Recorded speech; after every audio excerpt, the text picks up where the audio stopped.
കുറേ നാളായിട്ട് ചെയ്യണമെന്ന് വിചാരിച്ചിട്ട് പല ദിവസവും സമയം കിട്ടാറില്ല. നമ്മളെങ്ങനെയാണെന്ന് വെച്ച് കഴിഞ്ഞാൽ ഇതുപോലെ ഓഫീസിൽ വന്നിരിക്കുന്ന സമയം വളരെ കുറവാണ്. പകൽ സമയം നമുക്ക് ലൈറ്റ് ഉള്ളപ്പോഴേ ഓടാൻ പറ്റുള്ളൂ. ഇന്ന് മഴയായിട്ട് നമ്മളൊന്ന് ഓഫീസിൽ കയറിയതാണ് കേട്ടോ. എങ്ങനെയാണെന്ന് വെച്ച് കഴിഞ്ഞാൽ ഒരു ഉടായ്പ പരിപാടി നടക്കുന്നുണ്ട്. ഉടായ്പ പരിപാടി എന്ന് പറഞ്ഞു കഴിഞ്ഞാൽ കുറേ പേര് കള്ളന്മാരാണ്. അപ്പോൾ ഇത് ടാർഗറ്റ് ചെയ്യുന്നത് ഇപ്പം നമ്മളെ വീഡിയോയിൽ നമ്മുടെ കസ്റ്റമേഴ്സിനെ മാത്രമല്ല, ഒത്തിരിയധികം പേർക്ക് ഇതുപോലുള്ള അബദ്ധം പറ്റുന്നുണ്ട്. നമ്മുടെ അതിലൊരു കസ്റ്റമറിനെ അറിയാണ്ട് പുള്ളി പൈസ ഇട്ട് കൊടുത്തു പോയി. അപ്പോൾ അങ്ങനെ ഒരു അബദ്ധം പറ്റിയതുകൊണ്ടാണ് നമ്മളിപ്പോൾ ഈ ഒരു വീഡിയോ ചെയ്യുന്നത്. എങ്ങനെയാണെന്ന് വെച്ച് കഴിഞ്ഞാൽ നമ്മളിപ്പോൾ എന്തെങ്കിലും ഒരു പ്രോപ്പർട്ടിയൊക്കെ സെയിലിന് ഇടുമ്പോഴത്തേക്കും മിക്കവാറും എല്ലാത്തിലും നമ്മൾ ഡയറക്റ്റ് ഓണർ നമ്പറാണ്, അതായത് പ്രോപ്പർട്ടിയുടെ ഓണറിൻ്റെ നമ്പർ തന്നെയാണ് വീഡിയോയിൽ വയ്ക്കുന്നത്. അപ്പോൾ ഇവരെന്ത് ചെയ്യുന്നത് വെച്ച് കഴിഞ്ഞാൽ ഞാൻ എറണാകുളത്ത് നിന്ന് വിളിക്കുവാണ്, അല്ലെങ്കിൽ കൊല്ലത്ത് നിന്ന് വിളിക്കുവാണ്, നമ്മൾ ഇന്ന് അങ്ങോട്ടേക്ക് വരാം, നമ്മൾ ആ പ്രോപ്പർട്ടി ഇഷ്ടപ്പെട്ടു എടുക്കാൻ വേണ്ടി വരുവാണെന്നുള്ള രീതിയിൽ ഈ കള്ളന്മാർ വിളിക്കും. അപ്പോൾ ഈ കള്ളന്മാർ വിളിച്ചതിന് ശേഷം അപ്പം നമ്മൾ പറയാം ശരി വന്നാൽ മതി എന്ന് പറയും. എന്നിട്ട് നമ്മൾ ഇപ്പോൾ ഇവിടെ തിരിച്ചു, പക്ഷേ ഇവിടെ ഒരു പേയ്മെൻറ്റ് ചെയ്യണമായിരുന്നു. അതായത് വണ്ടിക്ക് ഡീസൽ അടിക്കാനായിട്ട് എന്താണ് ഗൂഗിൾ പേ ഇല്ല, അങ്ങനെ എന്തെങ്കിലും പറഞ്ഞ് ഒരു 2000 രൂപ ഇതിലോട്ടൊന്ന് അയച്ചു തരുമോ, നമ്മൾ വന്ന ഉടൻ തന്നെ അത് ക്യാഷായിട്ട് തരാം ഇങ്ങനെ പറയും. നമ്മുടെ കയ്യിൽ ക്യാഷായിട്ടാണ് ഇപ്പോൾ ഉള്ളത് ഇങ്ങനെ പറയും. അപ്പോൾ മിക്കവാറുള്ളവർക്ക് നമുക്ക് നമ്മുടെ കയ്യിലൊരു വസ്തു വിൽക്കാനുണ്ടെന്നുണ്ടെങ്കിൽ ഒരിക്കലും നമ്മൾ ഇങ്ങോട്ട് വസ്തു കാണാൻ വരുന്നവരോ അല്ലെങ്കിൽ അത് വാങ്ങാൻ വരുന്നവർക്കോ ക്യാഷ് അങ്ങോട്ട് നൽകേണ്ട കാര്യമില്ല. പക്ഷേ പുള്ളിക്ക് എന്തോ ഒരു അബദ്ധം പറ്റി പുള്ളി എന്ത് ചെയ്തു, പൈസ അയച്ചു കൊടുത്തു, 2000 രൂപ അയച്ചു കൊടുത്തു. അത് കഴിഞ്ഞ് ഒരു മണിക്കൂർ കഴിഞ്ഞപ്പം വീണ്ടും വിളി വന്നു. നമ്മളത് അങ്ങോട്ട് വന്നുകൊണ്ടിരിക്കുക നമ്മുടെ വണ്ടി ഒന്ന് ആക്സിഡൻ്റായി, വണ്ടിക്കകത്ത് ഫുള്ള് ക്യാഷാണ്, നിങ്ങളുടെ വസ്തു എടുക്കാൻ വേണ്ടിയിട്ട് കൊണ്ടുവച്ച ക്യാഷാണ്, നമുക്ക് വണ്ടി അങ്ങോട്ടും ഇങ്ങോട്ടും ഒന്നും അനക്കാൻ പറ്റുന്നില്ല, ഇതിപ്പോൾ സെറ്റിൽ ചെയ്തില്ലെങ്കിൽ ശരിയാവില്ല, അതും നമുക്ക് ഈ വണ്ടിക്കകത്തുള്ള ക്യാഷ് പുറത്തെടുക്കാൻ പറ്റത്തില്ല, ഒരു 3000 രൂപയും കൂടെ അയച്ചു തരുമെന്ന്. പുള്ളിക്ക് അപ്പം ഡൗട്ടായപ്പോൾ എന്നെ വിളിച്ചു. ഞാൻ അപ്പോൾ തന്നെ പറഞ്ഞു ഇത് ഉടായിപ്പായിരിക്കും, കാരണം ഇത് ഒരാൾക്കല്ല പറ്റിയത്, കുറേ അധികം പേർക്ക് ഈ രീതിയിൽ കോൾ വരുന്നുണ്ട് കേട്ടോ. അപ്പോൾ ഇത് ഇങ്ങനെയുള്ള എന്ന് പറഞ്ഞാൽ വെറും കള്ളന്മാരാണ്. ഇത് നമ്മുടെ വസ്തു കച്ചവടത്തിൽ മാത്രമല്ല, നിറയെ ഇതിൽ ഈ ഇഷ്യൂസ് ഉണ്ട്.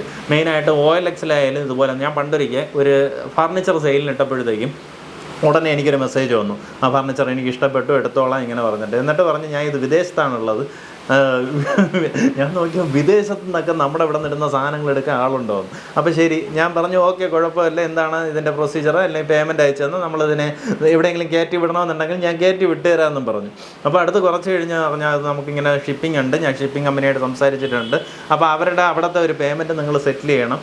അന്നത്തെ കണക്ക് എത്രയോ 6000-7000 രൂപ.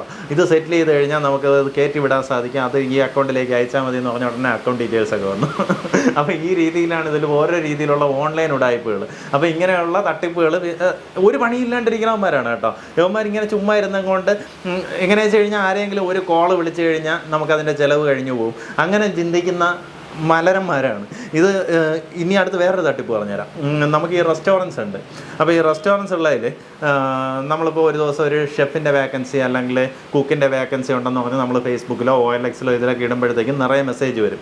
അപ്പോൾ ഇതിൽ കുറേ അലവലാദികളുണ്ട്. അവന്മാരെന്ത് ചെയ്യുമെന്ന് പറഞ്ഞു കഴിഞ്ഞാൽ സാറേ ഞാൻ ഇതിങ്ങനെയൊക്കെ ചെയ്തിട്ടുണ്ട്, എനിക്കറിയാം, ഞാൻ ഇവിടെ വന്ന് പണിക്ക് തന്നെയാണ്, ഞാൻ ഇന്ന് അങ്ങോട്ട് വരാൻ എനിക്ക് ജോലി താല്പര്യമുണ്ടെന്നൊക്കെ പറയും. നമ്മൾ പറയും ഓക്കെ കയറി വന്നോളൂ എന്ന് പറയും. അപ്പോൾ അടുത്തൊരു 1 മണിക്കൂർ കഴിയുമ്പോൾ അടുത്ത് വിളിച്ചിട്ട് സാറേ എനിക്ക് വണ്ടിയിൽ കയറാനായിട്ടൊരു 250 രൂപ ഒന്ന് അയച്ചു തരുമോ. ആ 250 രൂപ അയച്ചാൽ അത് ആ വഴിക്ക് പോകും. അയച്ചു കഴിഞ്ഞാൽ പിന്നെ അടുത്ത ആവശ്യങ്ങളങ്ങ് കൂടി വരും കേട്ടോ. പിന്നെ അത് കഴിഞ്ഞാൽ പറയും സാറേ ഇതാ എനിക്ക് ആ ട്രെയിനിനകത്ത് വെച്ച് ഇത് തികഞ്ഞില്ല, ഒരു 500 കൂടെ അയച്ചു തരുമോ, ഇങ്ങനെ പറയും. ഇതിങ്ങനെ പൈസ കൊടുത്തിട്ടുള്ള ഒത്തിരിയധികം പേരുണ്ട് കേട്ടോ. എങ്ങനെയാണെന്ന് വെച്ച് കഴിഞ്ഞാൽ ചിലപ്പോൾ നമുക്ക് പ്രത്യേകിച്ച് റെസ്റ്റോറൻറ്റ് ഫീൽഡിലൊക്കെ വർക്കേഴ്സാണ് ഷോർട്ടേജ്. നമുക്ക് ഓരോ ദിവസം ഭ്രാന്തായിരിക്കും. ഒരുത്തൻ രാവിലെ നോക്കുമ്പോൾ അവനെ കാണില്ല, അപ്പോഴത്തേക്കായിരിക്കും ഒരുത്തൻ ഇന്ന് തന്നെ കയറി വരാം, പൈസ ഇട്ട് കൊടുത്തു കഴിഞ്ഞാൽ ഉടനെ വരാമെന്ന് പറയുന്ന ആ രീതിയിൽ പറയുന്ന ആൾക്കാർ. അപ്പോൾ ഇവർ വിചാരിക്കും ആ ഓക്കെ ശരിയടാ, ഇങ്ങനെ പോയാൽ 250 രൂപയല്ലേ, അവൻ പെട്ടെന്ന് വരുമല്ലോ, ഇങ്ങനെയൊക്കെ ചിന്തിച്ച് അവരങ്ങ് അയച്ചു കൊടുക്കും, ഈ പൈസ ആ വഴിക്ക് പോകും. അപ്പോൾ ഈ രീതിയിൽ ഫോൺ ഉപയോഗിച്ച് ഒരു രീതിയിൽ മേലനങ്ങാണ്ട് പൈസ ഉണ്ടാക്കുന്ന കുറേ അലവലാദികളുണ്ട്. അതായത് ഇതുപോലുള്ള ഉടായ്പകളുണ്ട്. അപ്പോൾ അവരെയൊക്കെ സൂക്ഷിക്കുക. ഇപ്പം നമ്മുടെ ഇതിലായാലും വസ്തു കച്ചവടം എന്ന് പറയുമ്പോൾ ഇതുപോലെ ആരും ഓൺലൈനിലൂടെ നടന്ന ട്രാൻസാക്ഷൻ അല്ലല്ലോ. അപ്പോൾ അത് കറക്റ്റായിട്ട് അത് വന്ന് കണ്ട് നീറ്റായിട്ടുള്ള ഉള്ള ആൾക്കാരുമായിട്ട് നമ്മൾ ഈ കാര്യങ്ങൾ ഇടപെടുണ്ടാക്കുക. ഇടയ്ക്ക് ഇതുപോലെ നമ്മളൊരു വലിയ വീട് പ്രോപ്പർട്ടി ഇട്ടിട്ടുണ്ടായിരുന്നു. ആ പ്രോപ്പർട്ടി ഇട്ടതിൻ്റെ അന്ന് തൊട്ട് അദ്ദേഹത്തിനെ വിളിച്ച് ഒരാൾ ബ്ലോക്ക് ചെയ്തു. പ്രോപ്പർട്ടി വിളിച്ചിട്ട് അത് ഞാൻ ഗുജറാത്തിലാണ്, ഞാൻ ഇതാ ഇന്നെടുത്തോളാം, നാളെ എടുത്തോളാം, ഇന്ന് പൈസ അയക്കും, നാളെ പൈസ അയക്കും, ഇങ്ങനെ പറഞ്ഞ് ഏകദേശം ഒരു 4 മാസം അവരെ വിശ്വാസ്യത വരുത്തുന്ന രീതിയിൽ ഡെയിലി 1 മണിക്കൂറൊക്കെ ഈ മലരൻ വിളിച്ച് സംസാരിക്കുകയും ചെയ്യും കേട്ടോ. വിളിച്ച് സംസാരിച്ച് ഭയങ്കര ഇതാക്കി ഞാൻ ഇപ്പോൾ പൈസ അയക്കാം അടുത്ത്. എന്നിട്ട് അവരുടെ അപ്പോൾ അയാൾക്ക് എന്ത് സുഖം കിട്ടണമെന്ന് എനിക്ക് മനസ്സിലാവില്ല.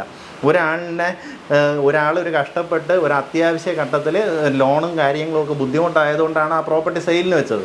അപ്പോൾ അത് പ്രോപ്പർട്ടി സെയിലിന് വെച്ചപ്പോൾ ഇയാൾ ഓക്കെ പറഞ്ഞത് കാരണം ഇവർക്ക് വേറെ ആരുടെ അടുത്തും പിന്നെ ഒന്നും കാണിക്കാൻ പോലും പറ്റുന്നില്ല. വേറെ ആൾക്കാർ വരുമ്പോഴത്തേക്കും ഇയാൾ ബ്ലോക്ക് ചെയ്ത് വെച്ചാൽ പിന്നെ ഒരു സാധനം നമുക്ക് പിന്നെ എടുത്ത് വിൽക്കാൻ പറ്റത്തില്ലല്ലോ. അപ്പോൾ അയാൾ അത്രയും കാര്യമായിട്ട് സംസാരിക്കുന്നതുകൊണ്ട് ഇയാൾക്ക് ഒരു വിശ്വാസ്യത വന്ന് ഒരു 3-4 മാസം ഇട്ടം കളിപ്പിച്ചു. പിന്നെ അദ്ദേഹത്തിന് ആ പ്രോപ്പർട്ടി അങ്ങനെ സെയിൽ ചെയ്യാൻ പറ്റിയില്ല. പിന്നെയും നമുക്കത് റീപോസ്റ്റ് ചെയ്യേണ്ടിയൊക്കെ വന്നു.